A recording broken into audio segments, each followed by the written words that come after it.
Programme का आगाज करेंगे स्टॉक एक्सचेंज की सूरत हाल से, जहां आज 600 से ज़ायद पॉइंट्स का इजाफा हुआ और इंडेक्स 65,500 की सतह को भी आज एक बार फिर उबूर करने में कामयाब रहा है। एक मुस्बत पेशरफ्त है मार्केट में आज कारोबारी हफ्ते के दूसरे रोज़। अब आगे मामला किस तरफ जाएंगे, पाकिस्तान और IMF के दरमियान जो मुआहदा है वो भी अब हतमी मरहले में पहुँच चुका है। आप कल उस मुज़ाकराती दौर का आखिरी एक टेन्योर होना है और उसके बाद फिर क्या सूरत हाल बनती है, मार्केट की कितनी बेहतरी आने की उम्मीद है, इंडेक्स कहाँ तक जा सकता है, इस पर हम गुफ्तगू करेंगे। जफर मोती साहब CEO हैं कैपिटल सिक्योरिटीज़ के, हमारे साथ मौजूद हैं। बहुत शुक्रिया जफर साहब, प्रोग्राम के लिए आपने वक्त निकाला। ये हम रोजाना देख रहे हैं कि किसी मार्केट ऊपर जा रही है, किसी मार्केट थोड़ा नीचे चली जाती है। ये इस तरह का उतार चढ़ाव इस वक्त क्यों मार्केट में देखा जा रहा है कि स्टेबिलिटी क्यों नहीं आ पा रही है? देखिए, अब स्टेबिलिटी आना शुरू हो गई है। हमने कहा था कि भाई ये इलेक्शन के बाद से जो हिचेज होते हैं ना एक नई हुकूमत के लेने के, वो उसकी वजह से थोड़े से मसाइल जरूर आते हैं, थोड़े से परेशानी आती हैं। अब ये सब अपने अपने सीट पर बैठ गए हैं, निगोशिएशन ऑन हो गई हैं। अभी IMF की निगोशिएशन का कल आखिरी दिन है। थोड़ी निटिग्रिटी तो रहती है हमेशा लेंडर और बोरोवर में, तो वो कंप्लीट करने के लिए होगा। फिर दूसरा ये कि एक खबरें यहाँ पर थी कि इंटरेस्ट रेट कम करेंगे मॉनेटरी पॉलिसी में, जबकि मैं आपके हर प्रोग्राम में यही कहता रहा हूँ कि भाई मॉनेटरी पॉलिसी में कोई चेंज नहीं आएगा, क्योंकि अब हमको ये जो IMF से पूछे बगैर हम कोई भी स्टेप लेना भी चाहें तो नहीं ले सकते हैं, क्योंकि अब वो बिल्कुल यानी कहते हैं ना डीप अंदर वो सब चीजों को देख रहे हैं और उनका मशवरा लेना जरूरी है, क्योंकि वो अभी कई चीजों में और ऊपर करने की बातें कर रहे हैं। और फिर हमने अभी थोड़े दिन पहले इजिप्ट का भी देखा कि इजिप्ट ने अपनी डीवैल्यूएशन की, अपनी करेंसी की इंटरेस्ट रेट में भी बढ़ाती दे दी है। तो वो इजिप्ट और पाकिस्तान के जो हालात हैं वो कोई ज्यादा फर्क नहीं है। बहरहाल ये सब कहने के बाद भी अब मार्केटों में सिर्फ और सिर्फ बिजनेसेस की बातें हो रही हैं, टैक्सेशन की बातें हो रही हैं और प्रॉफिट देखा जा रहा है जो बड़ी बड़ी कंपनियों का पे आउट के साथ, वो बहुत ही अच्छा है। ठीक है, तो जफर साहब ये अगर IMF के मशवरे से ही इंटरेस्ट रेट और बाकी सारी चीज़ें तय होनी है, तो इसका मतलब अगली बार भी इंटरेस्ट रेट तो फिर नहीं कम हो सकेगा। तो जो आप लोगों को उम्मीद थी इसको नीचे ले जाने की, तो वो अगर पूरी नहीं होती नेक्स्ट टाइम भी, तो फिर इसके क्या इम्पैक्ट क्रिएट होने जा रहे हैं? अभी जो इसमें एक ये स्टेबिलिटी रखी गई है, इसके क्या मनफी असरात मार्केट पर मुरतब हो सकते हैं?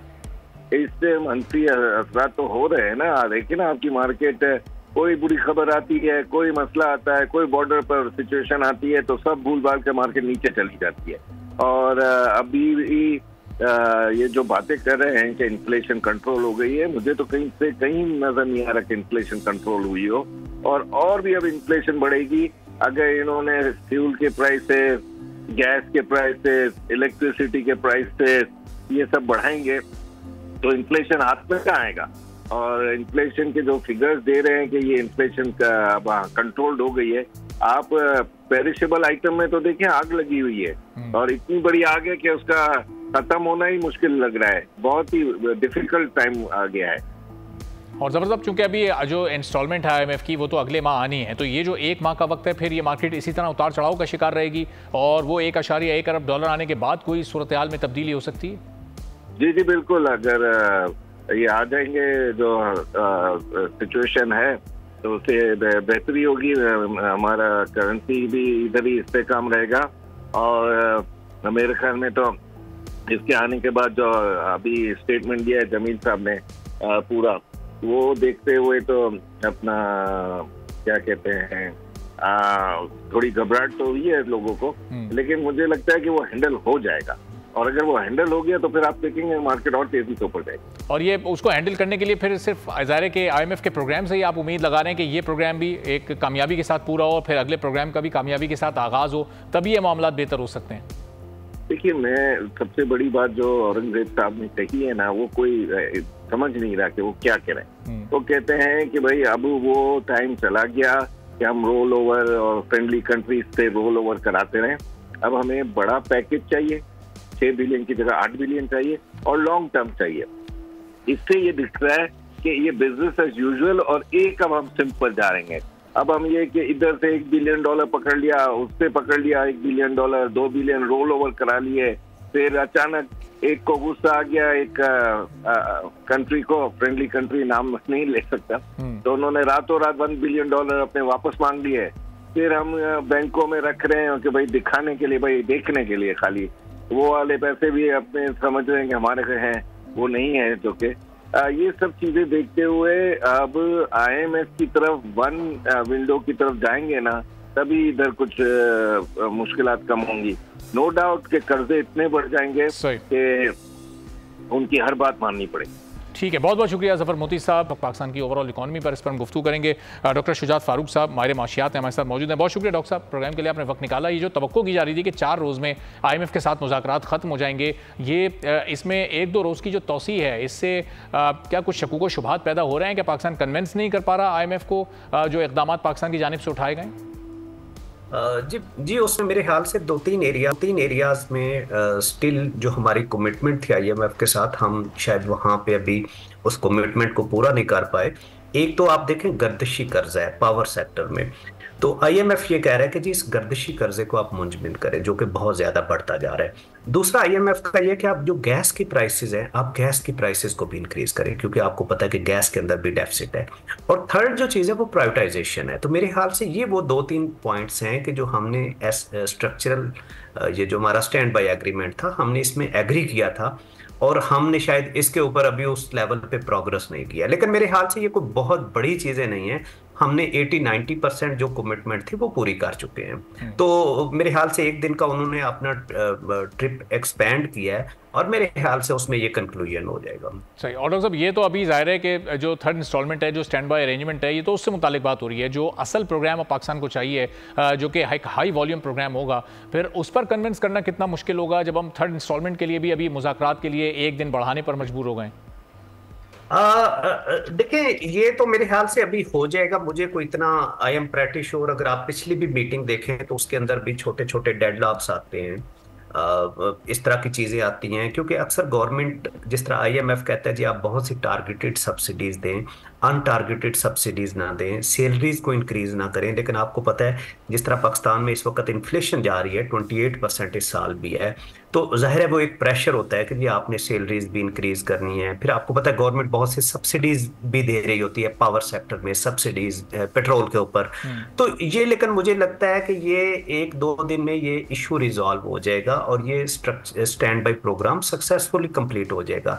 यस, जो अगला प्रोग्राम है उसके लिए बड़ी हमें केयरफुली होमवर्क करना है, क्योंकि आप फाइनेंस मिनिस्टर को देखें तो वो कह रहे हैं कि जी हमें कुछ 7-8 अरब का प्रोग्राम चाहिए और एक मीडियम टर्म 3 to 4 ईयर के लिए प्रोग्राम चाहिए। तो उसके लिए हमें बड़ी केयरफुली प्रेपरेशन करनी है। प्रेपरेशन इस कॉन्टेक्स्ट में, जिस तरह आपने शुरू में बताया कि जी हमारी मॉनेटरी पॉलिसी देखें, इस वक्त बड़ी टाइट मॉनेटरी पॉलिसी है। इंटरेस्ट रेट जो रिसेंट अभी मॉनेटरी कमेटी है उसने सस्टेन रखा है उसको। इंटरेस्ट रेट को इसलिए सस्टेन रखा जा रहा है कि ये शायद इन्फ्लेशन को कम करे, और दुनिया में इस वक्त देखें इन्फ्लेशन है 6-7%। पूरी दुनिया में टाइट मॉनेटरी पॉलिसी है, और टाइट मॉनेटरी पॉलिसी इन्फ्लेशन कम करती है। बदकिस्मती से पाकिस्तान में ये कम नहीं हो रही, इन्फ्लेशन कम करने में हेल्प नहीं करेगी। अच्छा, तो डॉक्टर साहब, फिर ये इन्फ्लेशन कम ना हो पाकिस्तान में, ये क्यों ये फार्मूला नहीं कामयाब? जब हम दुनिया भर में इसके रिजल्ट देख रहे हैं, तो यहाँ पर क्या इंटेंशन नहीं है गवर्नमेंट की? कोई लॉन्ग टर्म इकोनॉमिक पॉलिसी नहीं आ पाती? हर थोड़े अरसे के बाद एक नया फाइनेंस मिनिस्टर हम देखते हैं, इसकी बेसिक वजूहात हैं क्या?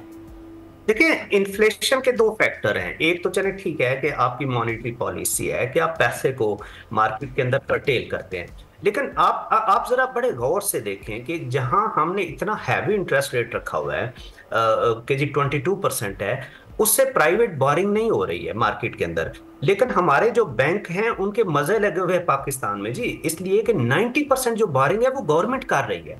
अब आप देखें कि गवर्नमेंट जब 90% जो बोरिंग है बैंकों से करेगी, क्योंकि आपको पता है कि इस वक्त जो आपका डोमेस्टिक डेट है वो तकरीबन 60-70% डोमेस्टिक डेट है टोटल डेट का। इतना बड़ा डेट जब गवर्नमेंट बैंकों से लेगी तो फिर क्या कर रहा है कि गवर्नमेंट उसका इंटरेस्ट पे करने के लिए कर्जे नए नोट छाप रही है। तो जहां एक तरफ गवर्नमेंट अपनी टाइट मॉनेटरी पॉलिसी से पैसा मार्केट में कम आने दे रही है, दूसरी तरफ गवर्नमेंट क्या कर रही है, नए नोट छाप रही है। तो नए नोट छापने से वो इन्फ्लेशन उसी तरीके से चल रही है। दूसरी जो चीज आप कह रहे हैं वो ये देखिए कि जब आप जाहिर है IMF के पास जाएंगे तो IMF सिंपल ये कहेगा कि आप टैक्सेस और लगाएं। आप टैक्सेस और लगाएं, वो कहेंगे बिजली की कीमतें बढ़ाएं, तेल की कीमतें बढ़ाएं, गैस की कीमतें बढ़ाएं। तो ये सारी जितनी चीजें हैं देखें, ये इन्फ्लेशन को ट्रिगर करेंगी। हमारे मुल्क में आप देखें, जो गवर्नमेंट बड़ी खुश हो रही है कि जी हमने 30% टैक्स रेवेन्यू इंक्रीज किया है, और उसमें नॉन टैक्स रेवेन्यू तकरीबन कोई 130% इंक्रीज हुआ है।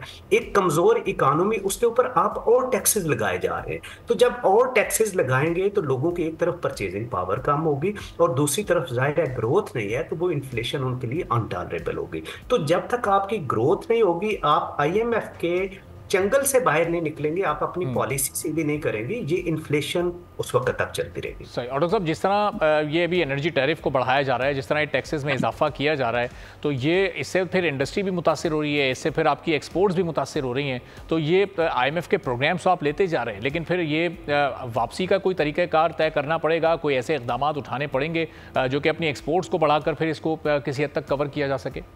देखिए जी, हम बहुत से कमजोर इंडिकेटर के साथ अक्सर इकोनॉमी को देख रहे होते हैं। बहुत से लोग ये कहते हैं कि पिछले 5-6 महीनों में अगर आप देखें तो हमारा एक्सचेंज रेट बड़ा स्टेबल है, वो 280 पे रुका हुआ है। ठीक है, 280 पे रुका हुआ है, क्या आपकी इकोनॉमी स्ट्रांग है?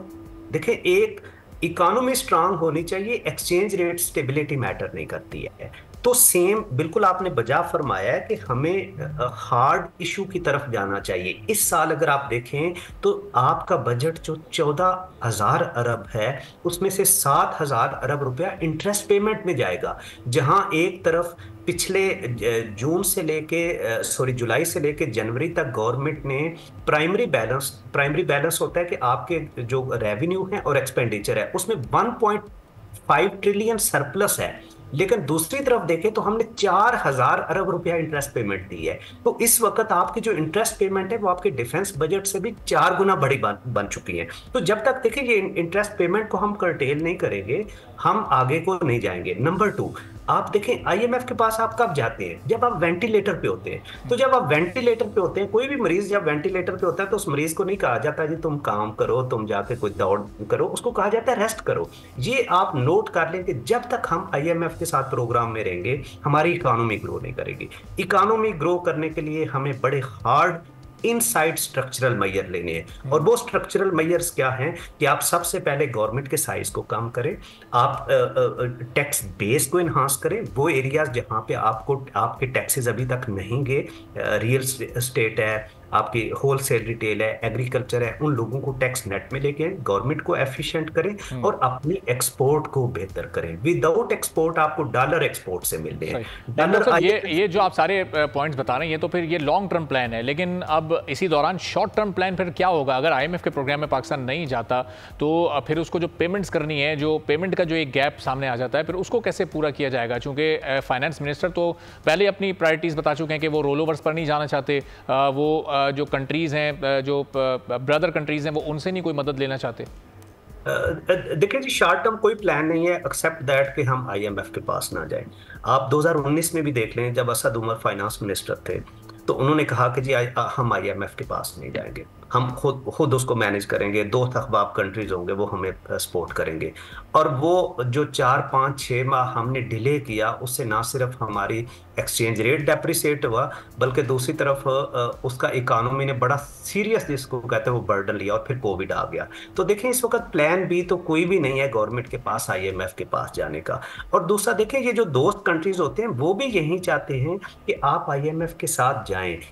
दुनिया में ये इस वक्त सिस्टम चल रहा है कि जब आप आईएमएफ के साथ जाते हैं तो उन कंट्रीज को एक श्योरिटी होती है कि अच्छा ये कंट्री सर्टेन कमिटमेंट ले रहा है, तो फिर आप बायलैटरल एग्रीमेंट की तरफ जाते हैं। तो मुझे लगता है कि गवर्नमेंट कुछ भी हो जाए, देखें आईएमएफ फिर आपको अपनी शराइत मंगवाएगा ना। आप अगर नहीं मानेंगे, जो जिसने कर्ज लेना है वो एंड पे क्या करता है? वो कहता है अच्छा जी ठीक है, मैं ये भी कबूल है, ये भी कबूल है। तो एंड पे ये ऐसा होगा और अल्टीमेटली उसकी कॉस्ट पब्लिक ने बियर करनी है। सही। और डॉक्टर साहब, ये ज़ाहिर है कि आईएमएफ के प्रोग्राम में रहते हुए आपकी इकोनॉमी ग्रो करना बड़ा मुश्किल है, और फिर ये जो तमाम इस्लाहात या तमाम ये पॉइंट्स जिनको अभी आपने हाईलाइट किया, फिर इन पर किस तरह से काम किया जा सकता है? यानी दोनों चीज़ें पैरेलल चल सकती हैं कि आईएमएफ का प्रोग्राम भी चलता रहे और आप अपनी इकोनॉमी को भी मजबूत करते रहें? जी बिल्कुल ऐसा ही है। देखें जी, आप कर्ज को लें, नंबर 1 पहला ये डिसाइड करें कि आपने जो भी कर्ज बाहर से लेना है उसको ऐसे प्रोजेक्ट में लगाना है कि जिससे आपने डॉलर को जनरेट करना है। देखिए, जब हम कर्ज लेंगे और BISP को दे देंगे, कर्ज लेके हम फर्ज करें पावर्टी एलिवेशन प्रोग्राम पे लगा देंगे, कर्ज लेके सड़कें बनाएंगे, तो ये मुल्क पे बोझ आएगा जो इस वक्त आ रहा है कि हमारा 50-55% बजट इंटरेस्ट पेमेंट पे जा रहा है। तो नंबर 1, IMF से सिर्फ वो लोन ले जो आपकी डेवलपमेंट के प्रोजेक्ट है, वो इंफ्रास्ट्रक्चर के प्रोजेक्ट भी हो सकते हैं। और देखिए, दूसरा यह कि आइए, आप बहुत सा पैसा इस मुल्क के अंदर पड़ा हुआ है जिसको आप मोबिलाइज कर सकते हैं। तो इस वक्त देखें ना, हम SIFC बना रहे हैं कि बाहर से पैसा आए, हम IMF से पैसा मांग रहे हैं, हम अपने डोमेस्टिक जो रिसोर्सेज हैं उसको मोबिलाइज नहीं कर रहे। हमारा इंडस्ट्रियलिस्ट देखें, वो उसका गर्दन तक वो दबा हुआ है, वो उसको कोई सपोर्ट नहीं है। तो अपने इंडस्ट्रियलिस्ट को इंसेंटिव दें, चाहे वो टैक्स की माद में है, चाहे वो जिस तरह आपने पहले कहा है कि जी अगर बिजली और कीमत बढ़ेगी तो आपकी एक्सपोर्ट डिस्टर्ब होगी, आपकी इंडस्ट्री डिस्टर्ब होगी। तो ये वो इंसेंटिव्स हैं जो आपने अपनी इंडस्ट्री को देनी है। स्ट्रक्चरल रिफॉर्म्स क्या है कि आप देखें, आपके शहरों के अंदर डेड कैपिटल पड़ा हुआ है। आप इस्लामाबाद के अंदर देखें, आपके इस्लामाबाद के अंदर आपके सेक्रेटरी 4-4 कनाल के घरों में रह रहे हैं। आपके GORs को देखें, आपके DC के घरों को देखें, क्या ये सारा डेड कैपिटल? आपको सोचना होगा इसके ऊपर कि आप एक 21st सेंचुरी में हैं, तो आपको उस लेवल की एफिशिएंट गवर्नमेंट चाहिए। इसी तरह आप देखिए, 18th अमेंडमेंट हुए 14-15 साल हो गए, आज तक हमने मिनिस्ट्रीज को काम नहीं किया। प्रैक्टिकली आपकी फेडरल गवर्नमेंट का साइज 1/3 हो जाना चाहिए। इसी तरह स्ट्रक्चरल रिफॉर्म्स देखें कि आपकी सब्सिडीज हैं, हम बहुत सी सब्सिडीज इस वक्त को 2000 रुपया दे रहे हैं। ये सारी चीजों को आप सोचें। ठीक है, बहुत बहुत शुक्रिया डॉक्टर शुजात फारूक साहब, हमारे माशात हमारे साथ मौजूद थे। PIA के हवाले से अच्छी खबरें आ रही हैं और खबर यह है कि अब मई के महीने में PIA पर से पाबंदी हटने का इम्कान है और यूरोप में वो परवाजें जो कि बैन कर दी गई थी आज से कोई 3.5-4 साल पहले, जुलाई 2020 में, उन पर से अब पाबंदी हटाए जाने का इम्कान है। और कुछ अर्से पहले एक ऑडिट भी बरतानवी एजेंसी ने किया था PIA का, और उसमें तमाम जो टेक्निकल एस्पेक्ट्स हैं उस हवाले से जायज़ा भी लिया गया। और अब सारी बेहतर खबरें आ रही हैं कि बहुत जल्द PIA पर से पाबंदी हट सकती है। गुज़िश्ता 4 साल जब ये पाबंदी रही तो इससे पाकिस्तान की इकोनॉमी को कितना नुकसान हुआ और अब आगे इस अच्छी खबर से कितना फ़ायदा होने जा रहा है, और जो क्वालिटी, जो मयार इंटरनेशनल परवाज़ों के लिए चाहिए होता है, किन बुनियादों पर यह पाबंदी लगाई गई थी और अब जब इन पाबंदियों को हटाया जा रहा है तो क्या वो तमाम जो खामियां थी उनको अबूर कर लिया गया और उनको कवर कर लिया गया? इस पर हम गुफ्तगू करेंगे। अब्दुल्ला हफीज़ खान साहब, तर्जुमान PIA के हमारे साथ मौजूद हैं। अब्दुल्ला साहब, बहुत शुक्रिया प्रोग्राम के लिए, आपने वक्त निकाला। कितने फ़ीसद इम्कान हैं कि मई में यूरोप में अब PIA की परवाज़ों को हम होता देख सकेंगे और ये पाबंदी अब ख़त्म होने जा रही है? जी बहुत शुक्रिया। जिस तरह आपने अपनी अभी पूरा जिसमें इंट्रो के अंदर आपने बोला, ये 1 जुलाई 2020 को ये पाबंदी लगी थी यूरोपियन यूनियन की जानिब से कि पाकिस्तान और पाकिस्तान में ओरिजिन तमाम एयरक्राफ्ट जो है वो यूरोपीय हदूद के अंदर वो ऑपरेट नहीं कर सकेंगे। उसके बाद एक लंबा प्रोसेस था जो कि अनफॉर्चुनेटली पाकिस्तान की हवाबाजी की सनत को अडॉप्ट करना पड़ा, जिसके अंदर मल्टीपल लेयर्स की क्लियरेंसेस थी। फिर दरमियान में कोविड आया जिसकी वजह से पूरा प्रोसेस बहुत ज़्यादा स्लो हुआ। लेकिन जो उनका आखिरी ऑडिट हुआ है गुज़श्ता साल के एंड के ऊपर, जिसके बाद जो हमारी उनके साथ बातचीत चली है उसके पर हमें ये उम्मीद है कि मामला हमारे तमाम उनके जो उनकी उम्मीदों के मुताबिक हमने पूरे कर लिए। और अब उनका मई के अंदर सेफ्टी रिव्यू बोर्ड है जो कि होपफुली, और we are very very hopeful कि होपफुली वो इस मामले को क्लियर कर देगा। और जैसे ही वो क्लियर होगा तो फौरन से पहले हम यूरोप में इंशाल्लाह पेरिस के लिए परवाज़ों का आगाज करेंगे। दूसरा मरहला जो होगा वो UK के ऊपर होगा, बरतानिया। जिस तरह आपको पता है कि PIA के लिए बरतानिया का रूट एक बहुत ज्यादा अहमियत का हामिल है और हमारे टोटल रेवेन्यू का 37% जो है वो बरतानिया के रूट से हमें हासिल होगा।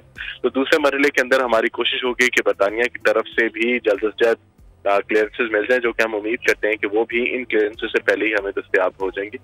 तो उसके साथ ही इंशाल्लाह मई के एंड या जून के अंदर हमारा बरतानिया का ऑपरेशन का आगाज भी होगा। जी, सब्सक्राइब करें और बेल दबाएं ताकि कोई खबर रह न जाए।